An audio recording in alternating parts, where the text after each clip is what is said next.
बिस्मिल्लाहिर्रहमानिर्रहीम। अस्सलाम वालेकुम क्लास। जैसा कि आपको पता है कि हम फर्स्ट ईयर केमिस्ट्री के इम्पॉर्टेंट क्वेश्चंस का सेशन कर रहे हैं और आज हमने जिस चैप्टर को डिस्कस करना है वो चैप्टर नंबर 8 है। जैसा कि आपको पता है चैप्टर नंबर 8 का फर्स्ट हाफ जो था हमने पिछले लेक्चर में डिस्कस किया था।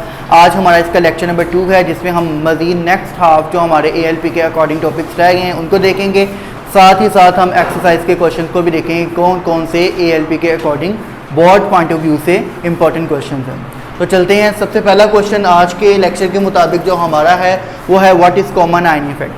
कॉमन आयन इफेक्ट बेसिकली क्या होता है? कॉमन आयन इफेक्ट कहते हैं कि एक ऐसा प्रोसेस, एक ऐसा इफेक्ट कि जब हम एक इलेक्ट्रोलाइट के अंदर कोई ऐसा दूसरा इलेक्ट्रोलाइट ऐड कर दें जिसकी सोल्यूबिलिटी, जिसकी स्ट्रेंथ पहले वाले इलेक्ट्रोलाइट से भी ज़्यादा हो, तो वो पहले वाले इलेक्ट्रोलाइट की जो आयनाइजेशन है उसको क्या कर देता है? सप्रेस कर देता है। जैसे मिसाल के तौर पर सपोज करें हमने NaCl का सोल्यूशन बनाया हुआ था पानी के अंदर।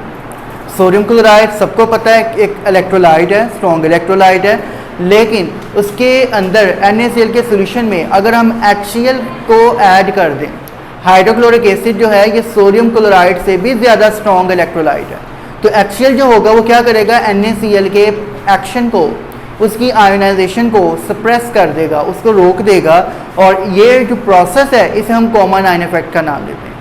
इस काम के अंदर एक कंडीशन का होना ज़रूरी है जो कि इसके नाम से ही पता लग रहा है कि जो हमने सॉल्यूशन बनाया हुआ था जिस इलेक्ट्रोलाइट का वो और जो नया इलेक्ट्रोलाइट हम ऐड कर रहे हैं वो, उन दोनों का कम से कम कोई एक आयन कॉमन होना चाहिए, या वो कैटाइन कॉमन हो या वो एनाइन कॉमन हो। जैसे मैंने अभी जो आपको एग्जांपल बताई इसमें NaCl में भी Cl नेगेटिव है और HCl में भी Cl नेगेटिव है, तो दोनों में क्लोराइड आयन कॉमन आ रहा है, इसलिए HCl ने कॉमन आयन इफेक्ट शो किया फॉर द NaCl। ठीक हो गया? समझ आ गई? नेक्स्ट क्वेश्चन देखें और बड़ा इंपॉर्टेंट क्वेश्चन है ये, चाहे इस पर आप स्टार लगा लें।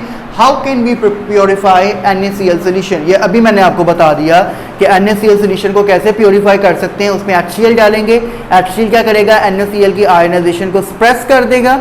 NaCl जो पहले सोल्यूशन फॉर्म में था अब वो क्रिस्टल्स की फॉर्म में नीचे बैठना शुरू हो जाएगा, बाद में इसको फिल्टर कर लेंगे और फिल्टर करके उसको सेपरेट कर लिया जाएगा। ठीक है? Next question number 3, why addition of ammonium chloride in ammonium hydroxide suppress the solubility of ammonium hydroxide. आप देखें दोनों के अंदर एक आयन कॉमन आ रहा है। अमोनियम क्लोराइड में भी अमोनियम आयन है, अमोनियम हाइड्रोक्साइड में भी अमोनियम आयन है, NH4 पॉजिटिव। ऐसे ही है, यानी ये दोनों कॉमन आयन इफेक्ट शो कर सकते हैं। जो अमोनियम क्लोराइड है it is a strong electrolyte as compare to ammonium hydroxide. ठीक है? अमोनियम हाइड्रोक्साइड का सोल्यूशन था उसमें आपने अमोनियम क्लोराइड जैसे ही डाला, क्योंकि ये स्ट्रॉन्ग इलेक्ट्रोलाइट है तो कॉमन आयन इफेक्ट के मुताबिक अमोनियम क्लोराइड क्या करेगा? अमोनियम हाइड्रोक्साइड की आयनाइजेशन को सप्रेस कर देगा, उसको रोक देगा, यानी असल में इसमें हाइड्रोक्साइड आयन जो होंगे इसके एक्शन को रोक देगा, और जब ये रुक जाएगी तो ये क्रिस्टलाइज आउट होने शुरू हो जाएंगे, नीचे बैठना शुरू हो जाएंगे। इस तरह से इनकी सोल्युबिलिटी क्या हो जाएगी? कम हो जाएगी। ठीक है? नेक्स्ट क्वेश्चन देखें, what is buffer solution? Buffer solution is the best application of common ion effect. Buffer solution होता क्या है? बफर सोल्यूशन एक ऐसा स्पेसिफिक सोल्यूशन है जो कि इस्तेमाल होता है किसी भी सब्सटेंस की pH को एक लंबे टाइम तक मेंटेन रखने के लिए। ठीक है? ऐसा सोल्यूशन जो कि एक सब्सटेंस की pH को एक स्पेशल टाइम पीरियड तक जो है मेंटेन रखे, उसको चेंज ना होने दे, उसे हम क्या कहते हैं? बफर सोल्यूशन कहते हैं। बफर सोल्यूशन एसिडिक सोल्यूशन भी हो सकता है और वो बेसिक भी हो सकता है, डिपेंड करते हैं बफर बना किस तरह से। क्लियर? तो दो तरह का बफर सोल्यूशन है, difference between acidic and basic buffer solution. Acidic buffer solution जो एसिडिक इन नेचर हो, जाहिर बात है ये एसिड का बना होगा, और बेसिक बफर सोल्यूशन ये बेस का बना होगा क्योंकि ये बेसिक इन नेचर है। अब एसिडिक बफर सोल्यूशन जो होता है ये कैसे बनता है? It will be formed by mixing of weak acid and it's strong conjugate base. ठीक है? एक वीक एसिड और उस एसिड की कॉन्जुगेट बेस जो कि स्ट्रॉन्ग बेस हो, जब दोनों आपस में मिक्सअप करें तो उसके नतीजे में हमें जो बफर मिलेगा वो क्या कहलाएगा? Acidic buffer. जैसे मिसाल के तौर पर एसिटिक एसिड है CH3COOH, ये एक वीक एसिड है और ये मिलेगा किसके साथ? इसी का सॉल्ट, जैसे कि CH3COONA सोडियम एसिटेट, ये इसका कॉन्जुगेट बेस है। ये एसिड और इस एसिड की conjugate base sodium acetate. This is a strong base and this is a weak acid. ये दोनों का मिक्सचर जो होगा, ये दोनों मिलकर क्या बनाएंगे, एसिडिक बफर सॉल्यूशन बना देंगे। समझ लगी बात की? ठीक हो गया। इसके बरक्स दूसरे नंबर पर है बेसिक बफर। बेसिक बफर ये वो बफर सॉल्यूशन होता है which will be formed by mixing up of weak base and it's strong conjugate acid. जैसे अभी ऊपर हमने एग्जांपल की अमोनियम क्लोराइड वाली, कि अमोनियम हाइड्रोक्साइड जो है NH4OH, ये एक वीक बेस है।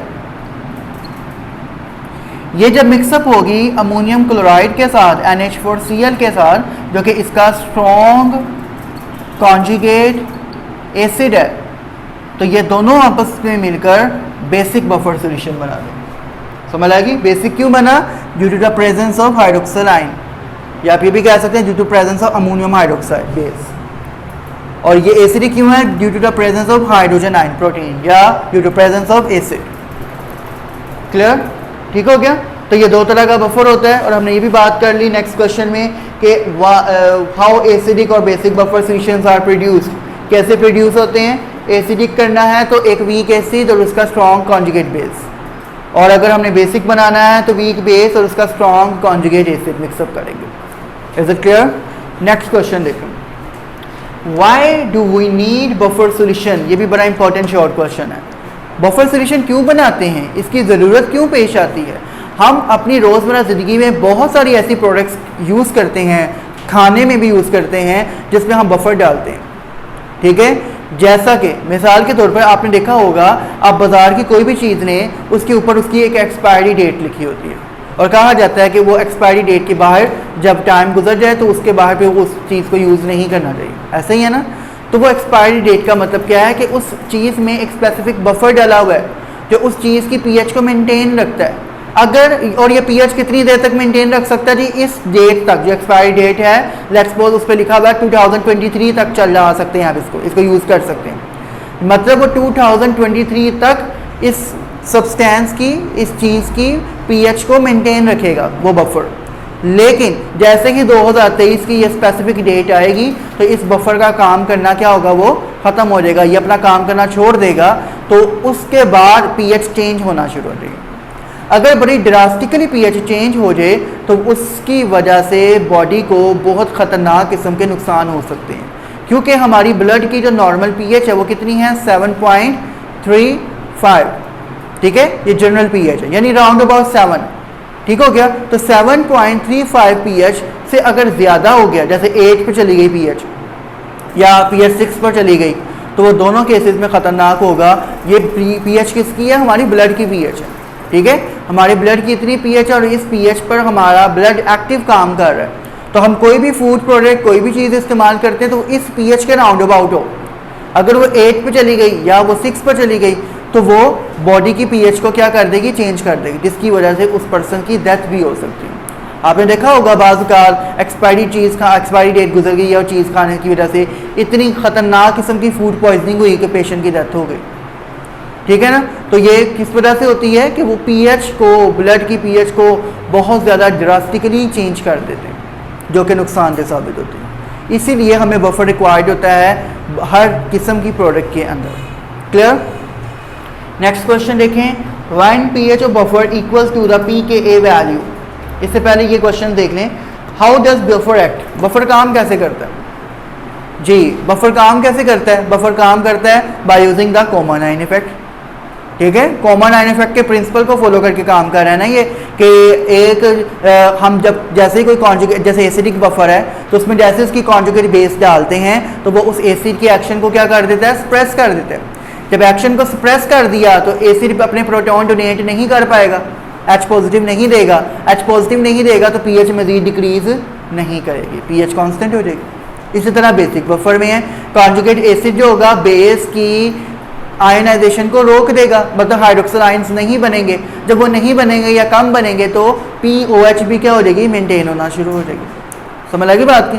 तो इस तरह से बफर जो है कॉमन आयन इफेक्ट को इस्तेमाल करके पीएच वगैरह को कंट्रोल करता है, चाहे वो एसिडिक बफर हो चाहे वो बेसिक बफर हो। इसकी एग्जांपल्स प्रॉपर आपको इसी टॉपिक से मिल जाएंगी, जो कि टॉपिक का नेम ही यही होगा, हाउ डज बफर एक्ट। ठीक है, next question, how can we calculate the pH of a buffer solution? Buffer solution की पीएच कैसे फाइंड करेंगे? हमने बफर तो बना लिया, अब कितनी पीएच का बनाया है, कितनी पीएच का बनाना है, ये कैसे फाइंड करेंगे? इसके लिए हम एक इक्वेशन इस्तेमाल करते हैं जिसका नाम है हेंडरसन इक्वेशन। हेंडरसन इक्वेशन क्या थी? PH is equal to pKa plus logarithm of the salt divided by acid. ठीक है ना? तो ये जो फॉर्मूला है, इस फॉर्मूला को कहते हैं हेंडरसन इक्वेशन। और हेंडरसन इक्वेशन को इस्तेमाल करके हम किसी भी सब्सटेंस के किसी भी बफर सॉल्यूशन की पीएच को फाइंड कर सकते हैं। क्लियर? कितना सॉल्ट डाला यानी कॉन्जुगेट बेस और कितना एसिड डाला, वो दोनों की कंसंट्रेशन pKa वैल्यू फिक्स होती है हर एसिड की, सबको हमने फार्मूला में पुट किया तो हमारे पास पीएच वैल्यू आ जाएगी कि हमारा ये बफर इतनी पीएच रखता है।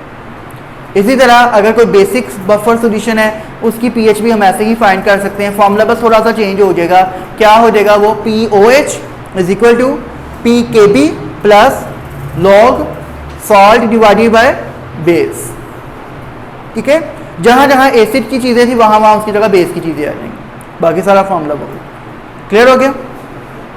Next question, when pH of buffer equals to pKa value. जी, एक बफर की pH उसकी pK वैल्यू के इक्वल कब होती है? बड़ा इंपॉर्टेंट क्वेश्चन है ये भी, कि कब होती है इक्वल? जब उस बफर में सॉल्ट और एसिड दोनों की कंसंट्रेशन इक्वल होगी तो pH क्या होगी? pKa वैल्यू की इक्वल हो जाएगी। समझ लगी बात की? सॉल्ट जितना है उतना ही अगर एसिड है तो, या सॉल्ट जितना है उतनी ही बेस है, दोनों की कंसंट्रेशन सेम है तो लोग वाला पोर्शन सारा खत्म हो जाएगा तो pH is equal to pKa हो जाएगी। Is it clear? Next question देखें। एग्जाम्पल है आपके चैप्टर के अंदर एग्जाम्पल नंबर 5 जो कि कैलकुलेशन ऑफ pH से रिलेटेड है। वो एग्जाम्पल आपने शॉर्ट के तौर पर करनी है। उसके अलावा व्हाट इज बफर कैपेसिटी?